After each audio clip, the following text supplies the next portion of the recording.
साथियों, ये गणित की पाठ्य पुस्तक में परम मित्र अंक जो दिया है वो पेज नंबर 27 में दिया है।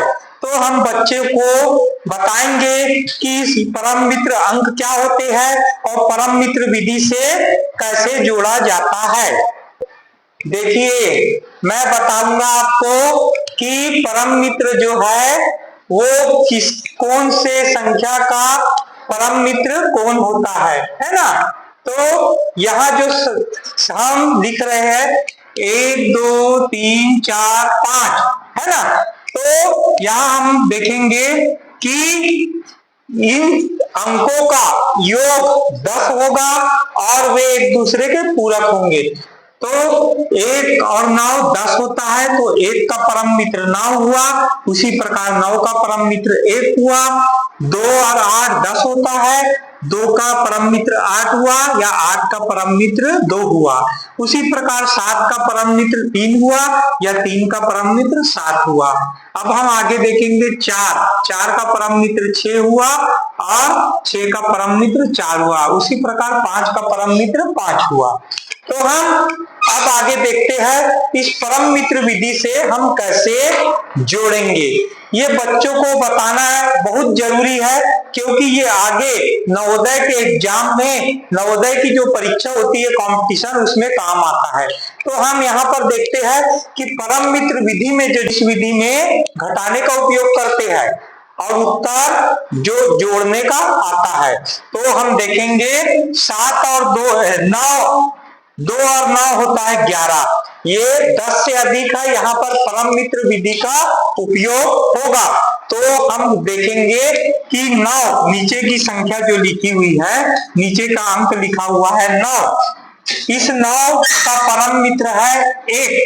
तो हम क्या करेंगे, ये जो 2 है ऊपर का जो अंक है इकाई में 2, उस 2 में हम क्या करेंगे, इस 1 को घटा देंगे, इस 1 को घटा देंगे। तो 2 में से 1 गया तो कितना बचा, बताओ। 2 में से 1 गया तो 1, यहाँ पर 1 को लिख देंगे, ठीक है। अब चूंकि यहाँ पर परम मित्र विधि का उपयोग हुआ है, तो हम क्या करेंगे, यहाँ जो दहाई की संख्या है यहाँ पे बिंदी लगा देंगे। बिंदी लगाने से क्या हो जाएगा, यहाँ जो अंक है, ये जो 5 है, ये 5 में 1 जुड़ जाएगा और ये हो जाएगा 6, ठीक है, ये हो जाएगा 6।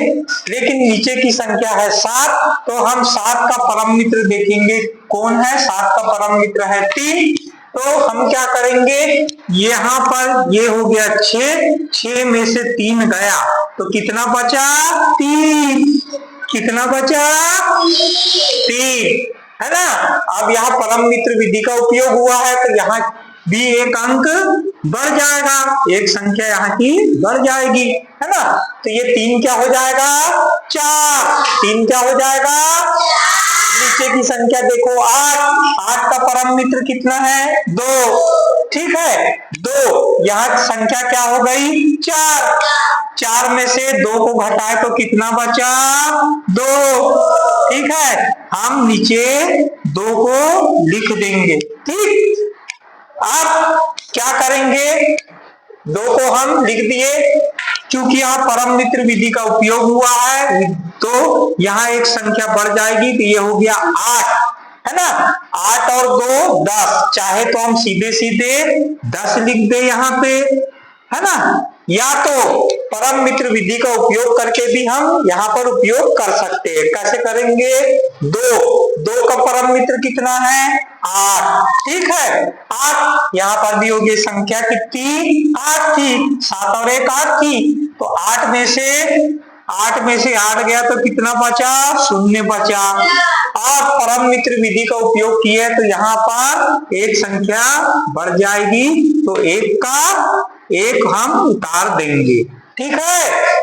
दूसरा जो प्रश्न है, इसको मैं यदि जोड़ के बताऊंगा तो आप परम मित्र विधि से जोड़ना पूरी तरह से सीख जाओगे। तो देखिए, यहाँ पर 7 और 5 कितना होता है, 12। 10 से अधिक है तो यहाँ पर परम मित्र का उपयोग होगा, है ना। तो हम कैसे करेंगे, 7 है नीचे का इस 7 के लिए 7 का परम मित्र है 3, है ना। तो ये 5 में से हम 3 को घटा देंगे, कितना बचा 2, यहाँ पे 2 को लिख दिए। ठीक है, अब क्या होगा, परम मित्र विधि का उपयोग किए हैं तो यहाँ संख्या बढ़ जाएगी, ये कितनी हो जाएगी 5, है ना। अब ये देखिए नीचे 9 5 कितना होता है 14, यहाँ पर भी परम मित्र विधि का उपयोग होगा। ठीक है, ये 9 में से 9 का परम मित्र 1 है, 9 का परम मित्र 1 है, तो 5 में से हम 1 को घटाए तो कितना बचा 4। ठीक है, 4 बचा। अब यहाँ पे परम मित्र का उपयोग हुआ तो यहाँ पर भी एक संख्या ये बढ़ के कितना हो जाएगा 3। ठीक है, अब ये 3 और 3 कितना होता है 6, 3 और 3 6 होता है, तो ये 10 से कम है, तो यहाँ परम मित्र विधि का उपयोग हम नहीं करेंगे, सीधा सीधा इसको हम जोड़ देंगे। ठीक है, यहाँ पर सीधा सीधा हम जोड़ देंगे। अब देखिए 8 और 3 11। ठीक है, 11 चाहे तो सीधा सीधा 11 लिख दो, और 11 नहीं लिखते परम मित्र का विधि का उपयोग करेंगे तो 8 का परम मित्र है 2, है ना 2, और इस 3 का परम मित्र कितना है, 3 का परम मित्र कितना है 7, 3 का परम मित्र कितना है 7, है ना 7। अब इस 7 ये 8 है, 8 में से हम 7 को घटाए तो कितना आया 1, है ना। चूंकि परम मित्र का हम उपयोग किए हैं तो यहाँ की संख्या 1 और बढ़ जाएगी, तो क्या हो जाएगा, इस 1 को हम ऐसे उतार सकते हैं। ठीक,